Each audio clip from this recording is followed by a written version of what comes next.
Hey everyone, I'm Kendra. And I'm Mercedes, and we're so excited to be chatting with the incredible writer, Carly Fortune. Yes, welcome, Hello. Carly. Today we're going to be talking about everything from Carly's work as a writer and her thoughts on rom-coms, one of our favorites, Bridget Jones's Diary. Yes, enjoy, everyone. This is going to be a blast. I'm so excited. First off, we really want to talk about your work as a writer. You're a journalist and a fiction author. So, what has your writing journey looked like? Did you always have a goal into about for venturing into fiction? How has that been for you? Yeah, I creative writing was my first love as a child. I remember in 6th grade, my teacher sent me to this one-day writers workshop, and it was like my mind exploded. Like I all I wanted to do was write, and I loved it so much. But I was also very concerned about money as a child. I grew up in Barry's Bay, where my book is set, and it's a very small town. It's a working class town. My parents owned a restaurant, which is a restaurant industry is really tough. And I was pretty aware of financial struggle from a young age. And I was like, you know what? There you can't make a living as a writer, as an author. So I decided to pursue journalism. And anybody who is a journalist would be laughing at me right now because it's not like this has to riches. But I loved magazines and I studied journalism at university. And I became an editor because if you work in magazines in Canada, there are more jobs as an editor than there are as a writer. Writers are often freelance, and that scared me. So I became an editor, and I worked as an editor for 16 years. I worked at our national newspaper, the Globe and Mail. I worked at Toronto Life, which is a magazine, kind of like New York Magazine, but in Toronto. I became the editor in chief of Chatelaine magazine, which is a women's magazine here. I quit after one issue to join Refinery 29 and launch Refinery 29 in Canada. So I oversaw that editorial team. And I always had in the back of my head the idea that I wanted to write a book. But it was one of those things I just thought I never would do, like one of those bucket list items that just seems impossible. And in my job, I wrote now and then, but I was mostly editing. And then in the summer of 2020, work was, work got more and more stressful as I rose up in my career. And in 2020, it was particularly challenging. And I got off a really tough call and I hung up the phone and I said, that's it. I'm writing my book. I don't know what that book is, but it feels really important to me right now to kind of reclaim my creativity. I hadn't done any creative work for myself as an adult. It had always been for an employer.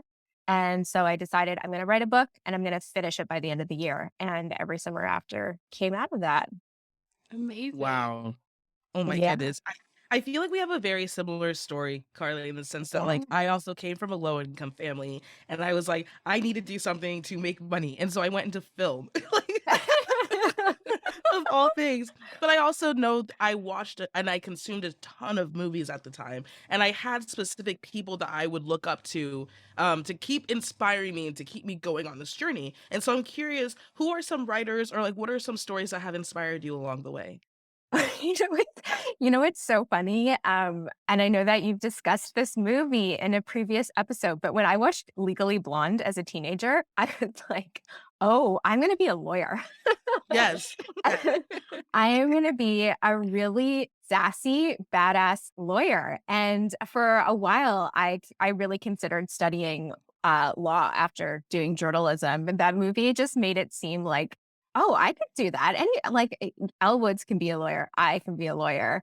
But I was, really inspired by magazines, just magazines, the like physical product of magazines was so fascinating to me. I had just like stacks of them in my bedroom, YM and 17 and Teen and Vogue. My like entire bedroom wall was just covered in magazine spreads. And I just loved how words and pictures came together. And I didn't really have any idea of how you could get a job in magazines at the time, but I studied them like so closely. And I think that is what, I didn't know what to do when I was applying to university. I didn't know what I was going to be. I loved writing. I knew that I could not be a writer, that was impossible.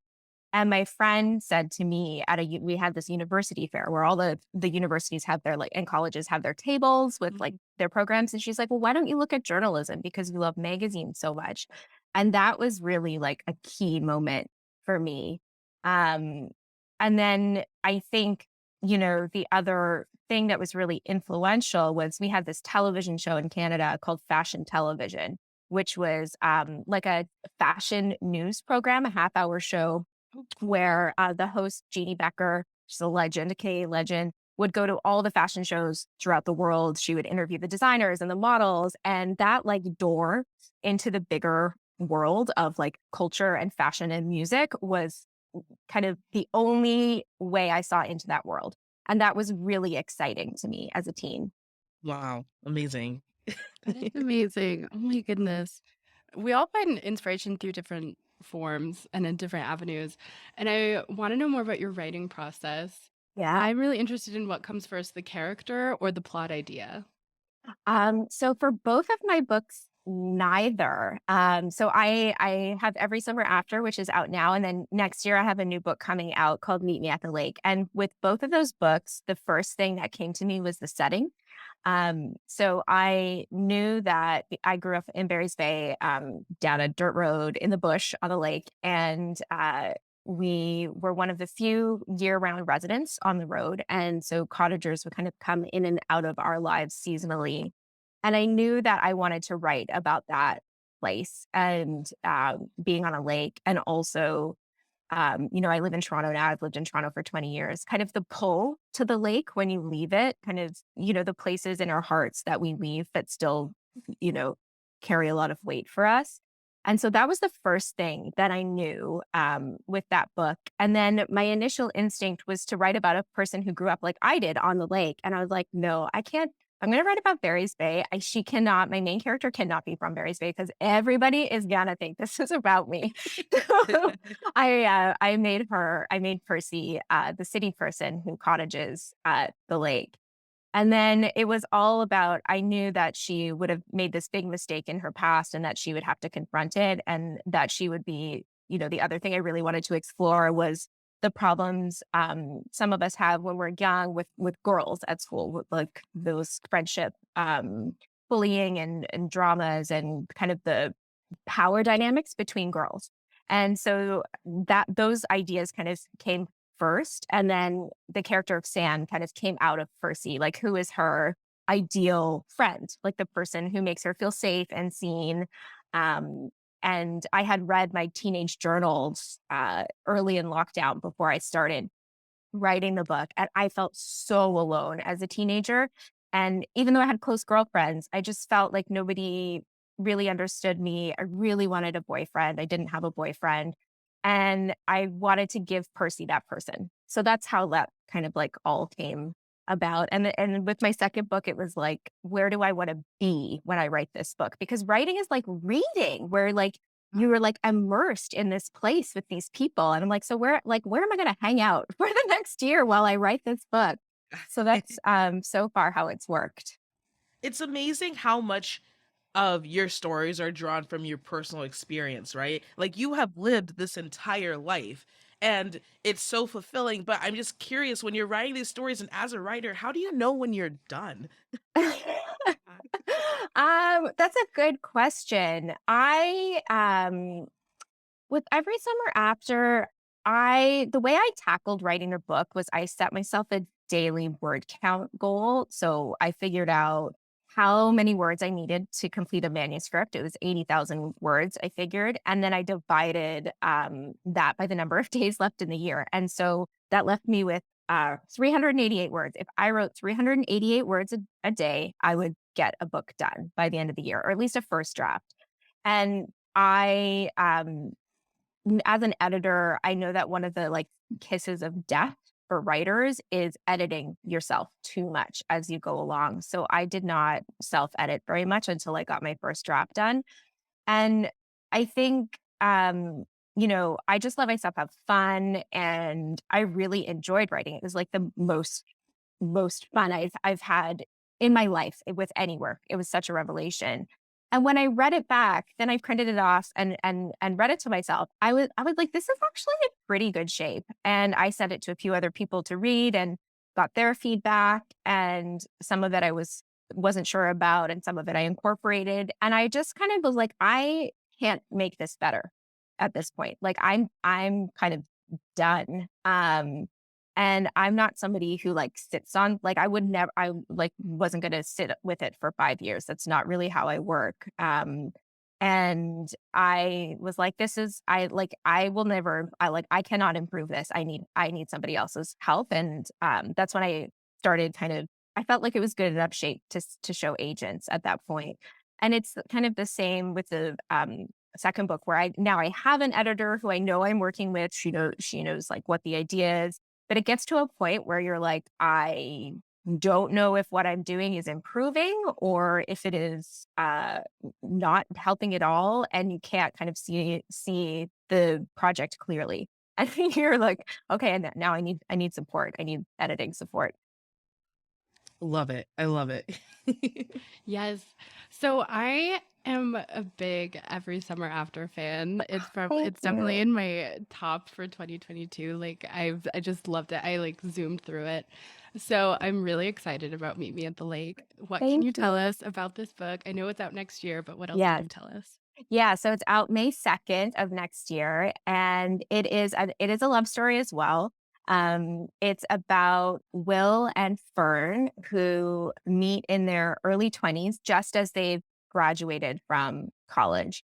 And they have this chance encounter that ends up kind of like spiraling into a day that they spend together in the city over 24 hours. And they kind of, have this great connection. They share their secrets, they talk about their future, and they make a pact to meet 1 year later. And Fern shows up and Will does not. And I love your face right now. Um, and then if you cut to 10 years later, and Fern is back home running her mother's lakeside resort, which is kind of like a dirty dancing style retro resort with like cabins on the water. And the place is in really bad shape. And her ex boyfriend is the manager. And she has never wanted to work there. She has never wanted to run this resort. And she needs help. And in walks Will, who she has not seen since the one day they spent together 10 years ago. Oh my And goodness. he has this offer to help. Um, and that day they spent together really changed Fern's life, like dramatically, like altered the course of her life. And so she's trying to, and Will in the present is nothing like the person that she met 10 years ago. So she's trying to like figure out who this guy is, what happened to him, and whether she can trust him. And the book is like Every Summer After, it has alternating timelines. So in the past, you spent like the day with Will and Fern, kind of figuring like seeing their connection and seeing how this like impacts Fern's life. And then in the present day, you're at the resort on the water for the summer. And there's this like really great cast of characters at the resort. And there's a really great friendship, like a best friend's storyline with Fern's best friend. And there's also like another little like element is Fern's relationship with her mother, and Fern reading her mother's diary from the summer of 1990, which is the summer that she became pregnant with Fern. So it has Fern's mom's love story in there as well. Um, and that's Meet Me at the Lake. It's like a little bit of mystery, like Every Summer After, a lot of emotion. Yeah. Oh my Thank you goodness. I'm so excited. Yes. Thank you for the sneak peek, Carly. That's wonderful. I want to move over to talking about like the actual genre of rom-coms. Yeah. Just like hearing about your likes, your dislikes, and things like that. So, um, I'm so sorry. I have to admit, I don't read a ton. I was born and Don't bred. apologize. I know I need to Honestly. be better about it. No, no. I was I have so many thoughts on this, but don't apologize. Thank you. I appreciate it. I was born and bred on movies and TV shows, which is why I ended up studying film, which is why I work in the entertainment industry now. But I'm just curious, as someone who writes so that people will like consume it, do you feel like people get the same feelings out of romantic stories as they do rom-com movies? And is that your hope for people to get the same feeling that they get from from movies essentially, or do you want them to feel something deeper? Oh, that's such a good question. I think that when I write, I kind of picture it as a movie. Like I am like, oh, if you were trying to picture this in your head, could you see this scene playing out? And what does it look like? And where are the actors in space and how are they moving? And I really think of it visually as I write.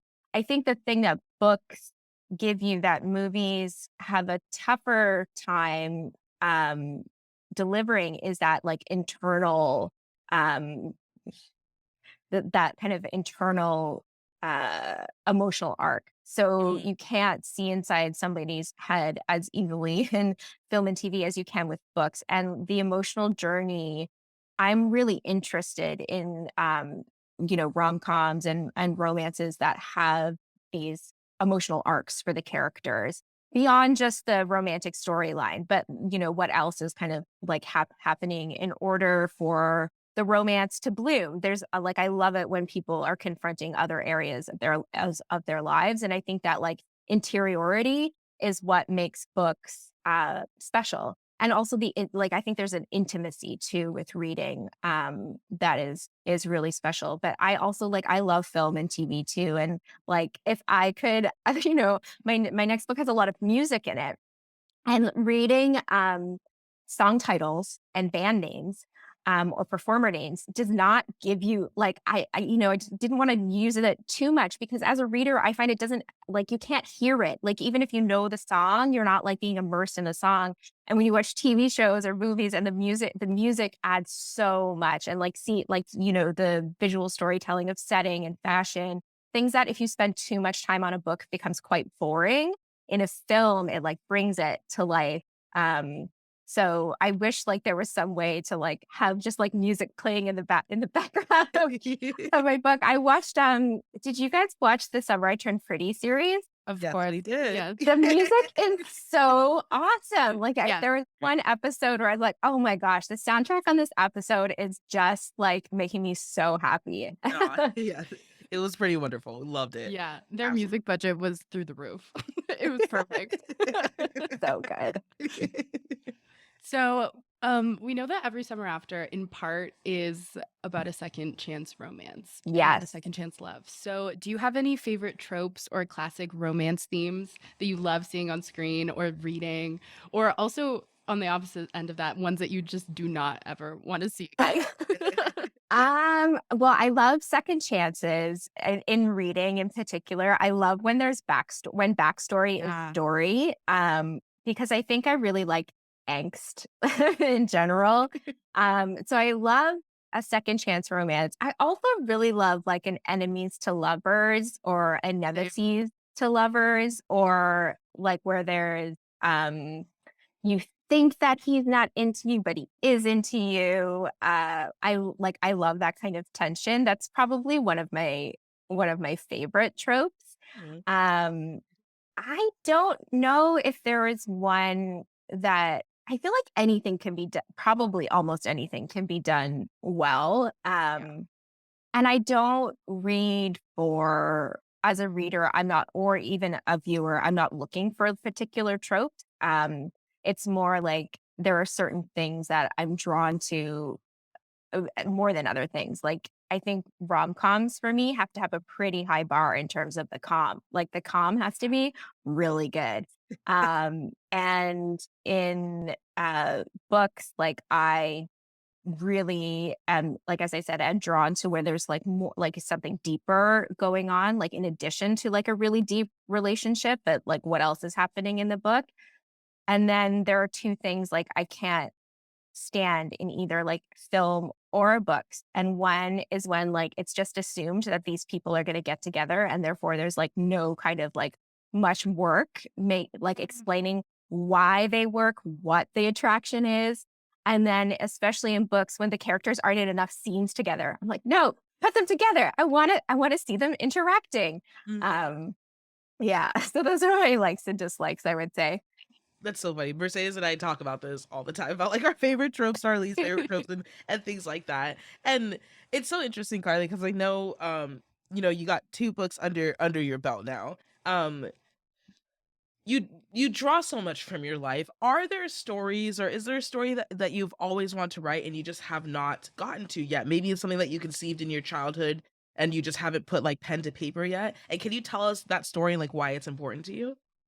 Oh, that's a good question. I think there are so many stories that I want to tell, and I don't even know them yet. Like, that's kind of, I think, one of the exciting things about being alive is that we don't even know the things that we want to do yet for our entire lives. Mhm. Um, I really like want to one of the things I've been thinking about is how to tell a story set in the media world one day because that is something that I am really, I have so much experience in media and just that balance of like what a great romance would be that is set in media, but is not like I'm a bit uncomfortable with like shenanigans happening within an office, like Mhm. the power dynamics of office romances, like how to.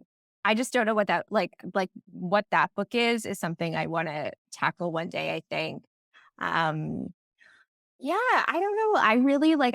I'm just. I don't even know. Like I'm also like really interested, like I think one day in telling maybe a YA story in the future, long ways away. But I'm just like I'm very into right now the space that I'm occupying, which is like I would say like emotional romance with and like the term women's fiction I have opinions on, but it's like women's fiction and romance, which means that there is a central romance and there is like a kind of an emotional journey for a woman in the story as two things that kind of drive the book. And I am like, I have so much I think I still want to do there. And I think more than stories sometimes, um, because it's not always the first thing that comes to me is the idea for the story, but how a story is told in terms of structure and playing with those elements and those kinds of challenges are really interesting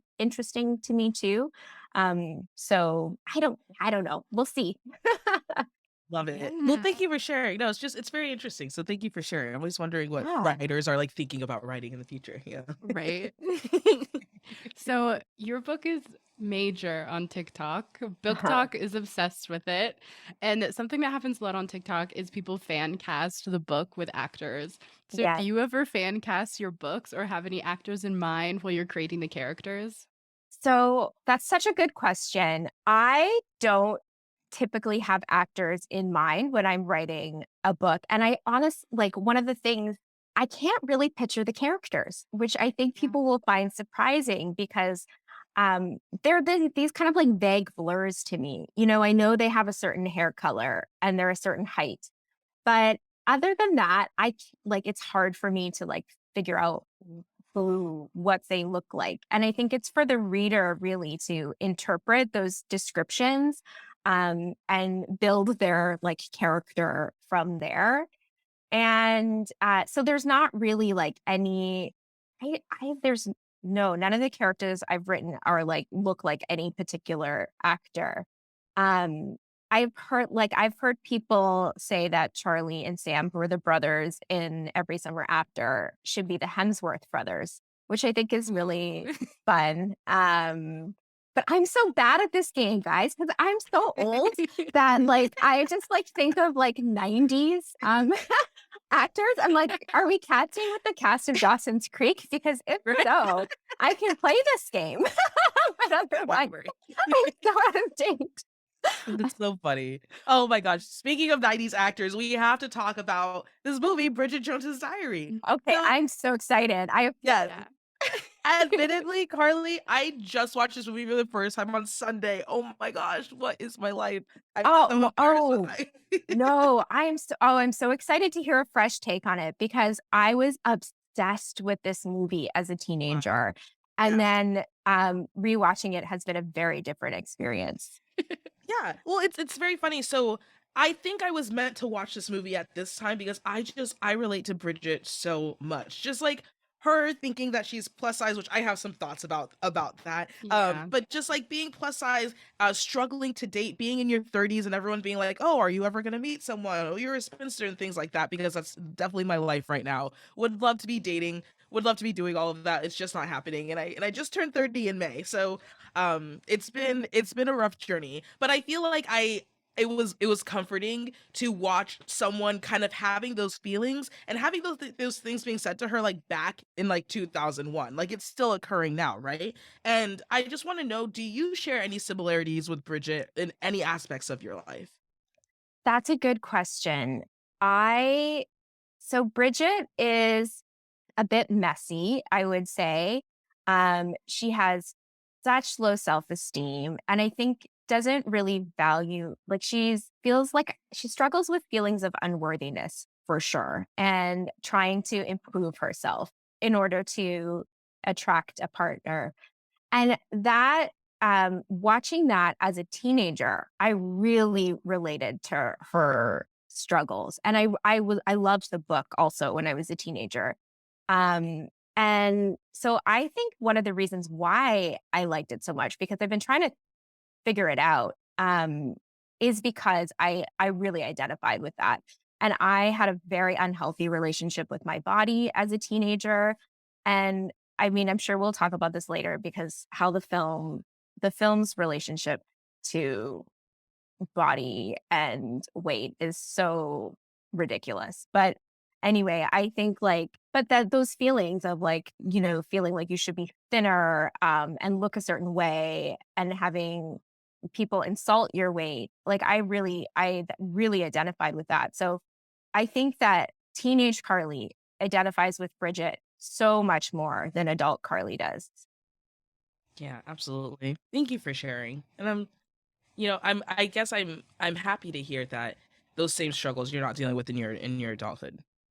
Oh, well, my relationship to my body is just changes all the time, but it's Same. like I'm like trying to like strive for just like neutrality. Mhm. But to me, that's like the goal. I think like positivity is like so in some days, sure, but it's a really, really hard bar, I think, to meet. Definitely. Yeah. Yeah. Absolutely. What I love about this movie is that like at its core, it's a personal journey for Bridget and just to find herself and just grow as a person and really to, like learn that learn to love herself. And so what advice would you give her as she enters the relationship with Mark Darcy at the end? Oh my Yeah. goodness. Um, I think that she needs to concentrate on her job and let her relationship Totally. like happen concurrent to her job. Like she gets this new job at a TV station in like the latter she's like at a publishing company. She has a relationship with her boss and decides to quit when that relationship goes south and she gets this TV job. And I think that um for Bridget, she is so focused on her romantic life that she needs to kind of balance where her focus is really. Yeah. Absolutely. Yeah. We talk about that all the time. We have like a section in our podcast called couples therapy where we like to like give advice to the couples on how they can improve their relationship. And a Yeah. lot of our advice is like, these people need to focus on themselves. Yeah. Yeah. This is very true. It's very true. I want to know, like, what is your favorite scene from this movie, or what's a scene that you wish you could have been like an extra in, or just at least watch? Oh, yes. Okay. So we should talk about like the cast of this film, which is Renee Zellweger as Bridget, Hugh Grant as Daniel, her Mhm. boss and boyfriend, and Colin Firth as Mark Darcy, who is her actual like love interest, real love interest in this film. And it is also like the casting is like a feat of meta casting. Yeah. I don't know, do you know the like meta casting story behind this? Can I tell it? Because I'm so excited Yes, about it. please share. Yeah, share. Okay, so Bridget Jones's Diary is kind of like like a update on Pride and Prejudice, which is like Shakespeare aside, one of the original rom-coms. Yeah. And I loved Pride and Prejudice, the book, and the BBC miniseries as a teenager, which stars Colin Firth as Yeah. Mr. Darcy. And so when it was announced that Colin Firth was going to play Mark Darcy in Bridget Jones's Diary, I was like off my noodle excited. Like my friends and I were just like, what? Mr. Darcy is going to play Mark Darcy? How, like, this is just like our minds were blown back in 2001. And like my friends and I like just loved it. Like we would sit in my bed and read lines from the book to each other. Like one of us would be like Mr.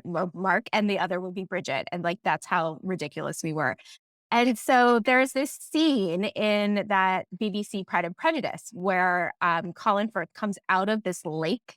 He's like swimming in the lake in his clothes and he comes out of the lake and his shirt is just like plastered to his body. And it is like chef's kiss amazing. And in Bridget Jones, there is a scene where everybody, like there's two couples in rowboats and Bridget and Daniel, Hugh Grant, are like in the rowboat together.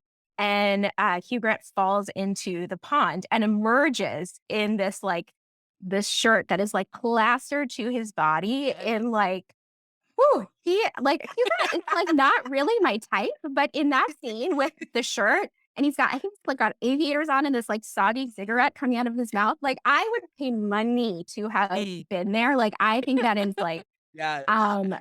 so it was like, just like, it's just stupendous. Even I watched it again last night. I was like, oh, this movie is kind of worth it for this moment.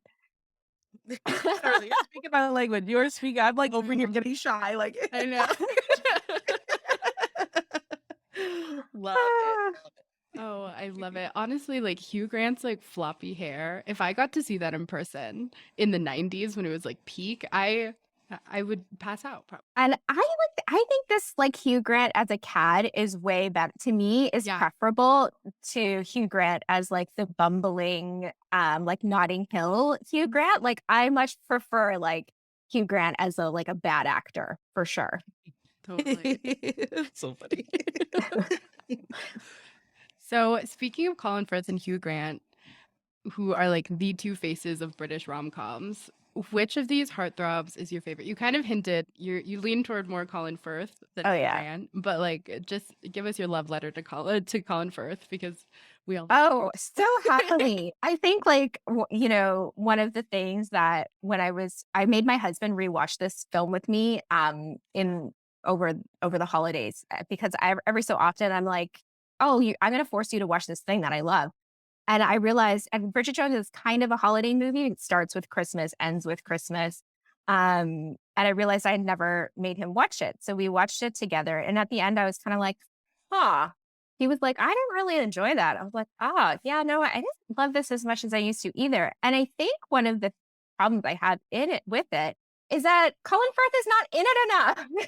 Yeah. It's like, oh my gosh, that man is like, he's, first of all, like the acting in this movie, like to me saves this movie. Like the charisma these people have is just like off the charts. And Colin Firth is just like his eyes and his chin.